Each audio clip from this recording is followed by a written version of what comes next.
স্বাগতম বাংলা হেলথ টিপসে। আমাদের আজকের বিষয় পেট ফাঁপার সমস্যা দূর করুন খুব সহজ 4টি উপায়ে জেনে নিন।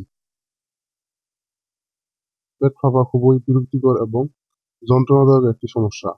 তল পেটে ফেঁপে থাকলে পেটে ব্যথা থেকে শুরু করে বমি ভাব হওয়ার মতো সমস্যা শুরু হয়ে যায়, যা খুবই অস্বস্তিকর। খাবারের তৈরি সেটি হলেও বদহজমের মতো সমস্যা শুরু হয়, বিশেষ করে কার্বোহাইড্রেট জাতীয় খাবার বেশি খাওয়া হলে এবং প্রোটিন হজমের সমস্যা হলে পেটে গ্যাসের সৃষ্টি হয়, যার কারণে পেট ফেঁপে থাকে অনেকটা সময়।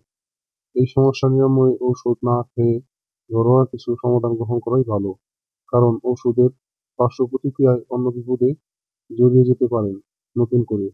তাই জেনে নিন দ্রুত পেট ফাঁপা সমস্যা দূর করার খুব সহজ কিছু উপায়।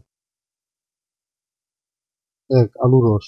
আলুর বিশেষ কিছু উপাদান পাকস্থলীর ভেতরের দিকে প্রতিরক্ষা দেয়ালের মতো কাজ করে এবং প্রদাহজনিত ব্যথা দূর করতে সহায়তা করে। কাঁচা আলু ব্লেন্ডারে ব্লেন্ড করে বা ছেঁচে রস ছেঁকে আধা কাপ পরিমাণে পান করুন দিনে ৩ বার। খুব সহজেই পেট ফাঁপার সমস্যা থেকে রেহাই পেয়ে যাবেন।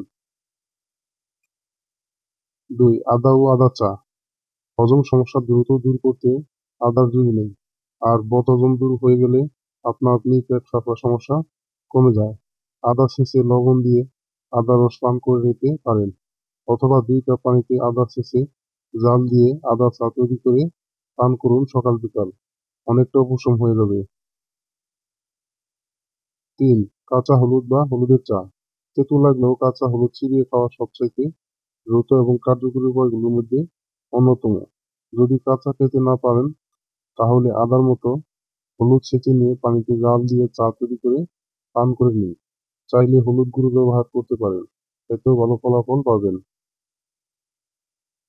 ৪. রসুনের চা। অবাক হলেও সত্যি যে রসুনের চা তৈরি করা সম্ভব এবং এটি পেট ফাঁপা সমস্যা দ্রুত দূর করতে বিশেষভাবে কার্যকরী। ৩ থেকে ৪টি রসুনের কোয়া ছেঁচে ২ কাপ পানিতে ৫ মিনিট ফুটিয়ে তৈরি করে ফেলুন রসুনের চা। বেশ দ্রুতই পেট ফাঁপার সমাধান পাবেন। আজ এ পর্যন্তই। আবার নতুন কোনো টিপস নিয়ে হাজির হব আপনার কাছে। আমাদের এই ভিডিওটি আপনার সামান্য উপকারে আসলে তাহলে লাইক, কমেন্ট এবং আপনার বন্ধুদের সাথে শেয়ার করবেন, এবং অবশ্যই আমাদের চ্যানেলটিকে সাবস্ক্রাইব করতে ভুলবেন না। ধন্যবাদ।